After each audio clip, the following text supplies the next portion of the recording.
नवी दिल्लीमध्ये आज आंदोलक विद्यार्थी जे आहेत ते मोठ्या संख्येने इथं आले। अश्रुधुराच्या नळकांड्या त्यांच्यासाठी वापरण्यात आल्या, त्यांना पांगवण्यासाठी म्हणून लाठ्या काठ्या वापरल्या गेल्या, पोलिसांच्या बदल्या झाल्या, पोलिसांचं अतिरिक्त फोर्स इथं आणण्यात आली। मिलिटरी सोडून आता काय उरलंय असा प्रश्न उपस्थित होईल, अशा पद्धतीची ही सगळी अवस्था आहे। आणि तरी देखील हे आंदोलक विद्यार्थी इंचवर देखील मागे हटत नाहीयेत। हे म्हटल्यावर मात्र या ठिकाणी संसदेच्या दारापर्यंत आता मात्र 20-20, 25-25 फुटाचे बॅरिकेटिंग्स, 3-3, 4-4 बॅरिकेटिंग्स इथं लावण्यात आलेले आहेत। वेल्डिंग करण्यात आली होती या बॅरिकेटिंग्सला की हे बॅरिकेटिंग्स तुटू नये, या बॅरिकेटिंग्स ओलांडून हे विद्यार्थी जे आहेत ते येऊ नयेत। संसदेचं जे सर्वोच्च सभागृह आहे त्या ठिकाणी बसणारे जे लोक आहेत ते याच विद्यार्थ्यांनी निवडून तिथं पाठवले होते, याच भारतीयांनी निवडून तिथं पाठवले होते। का तर त्यांचा आवाज हा संसदेपर्यंत, देशापर्यंत पोहोचवण्यासाठी म्हणून। आणि तरी देखील आपण बघतोय ना संसदेच्या आत चर्चा होतीये ना संसदेच्या बाहेर चर्चा होतीये। त्यामुळे हे वातावरण बिघडवण्याचं काम नेमकं का होतंय असा प्रश्न आहे। संसद जी आहे आज पहिल्याच दिवशी अवघ्या 2 ते 3 तासात 3-3 वेळा तहकूब करण्याची नामुष्की उडावलेली आहे। विरोधक एकीकडे या संपूर्ण मुद्द्यावर चर्चा करा असं बोलत असताना संसद तहकूब करण्यात आलेली आहे, तर दुसरीकडे आपण बघतोय संसदेच्या एका भिंतीच्या पार, एका भिंतीच्या पलीकडे हे आंदोलक विद्यार्थी जे आहेत ते प्रचंड आक्रमक आहेत। आपल्या मागण्या घेऊन ते या ठिकाणी हे आंदोलन करतायत आणि संसदेपर्यंत जाऊन खरं तर जाब विचारू द्या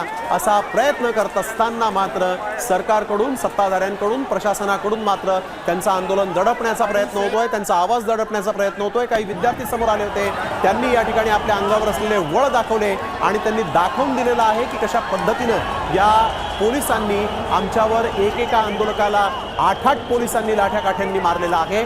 तरी देखील आंदोलक जर कधी मागे हटत नाहीत तर मात्र या ठिकाणी पोलिसांनी, प्रशासनानं स्वतः विचार करणं देखील तितकंच गरजेचं आहे।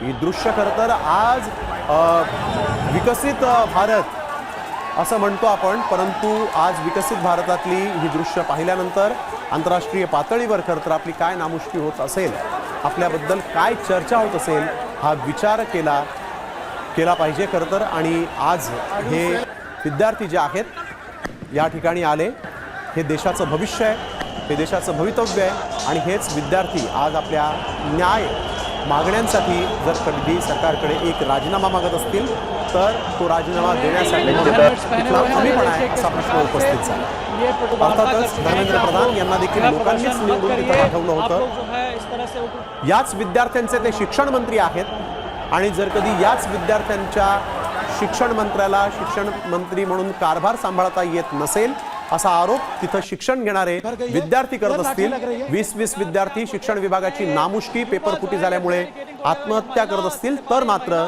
आज या धर्मेंद्र प्रधान यांच्या राजीनाम्यावर सरकारनं ठोस भूमिका घेणं गरजेचं आहे। काही विद्यार्थी जे आहेत ते आपण बघतोय या ठिकाणी बेशुद्ध झाले होते, काही विद्यार्थी रक्तबंबाळ झाले होते, काही विद्यार्थ्यांना बेदम मारहाण करण्यात आलेली आहे, काही विद्यार्थ्यांना चालणं मुश्किल झालं होतं। ही दृश्य आपण बघतोय, हे विद्यार्थी या ठिकाणी पडले होते आणि या विद्यार्थ्यांना इथून पांगवण्यासाठी पोलिसांनी गुराढोरासारखं त्यांच्यावर लाठ्याकाठ्या चालवलेल्या आहेत। करता स्नेहिल, आपण बघतोय की काल वांगचुक यांनी रुग्णालयातून एक संदेश तरुणाला दिला होता की ही भारताची दुसरी स्वातंत्र्य चळवळ असेल, उद्या मोठ्या संख्येने तुम्ही संसदेवर जो धडक मोर्चा निघणार आहे त्यात सहभागी व्हा। आपण बघतोय कसा संताप आहे, पोलिसांनी अश्रुधुराच्या नळकांड्या फोडल्या, दबाव आणला, दडपण आणलं, मात्र तरुणाई ही एकवटलेली आहे। आंदोलकांकडून आता बॅरिकेड्स ओलांडण्याचा देखील प्रयत्न झालेला आहे। संसद भवन परिसरामधलं चित्र आपण बघतोय।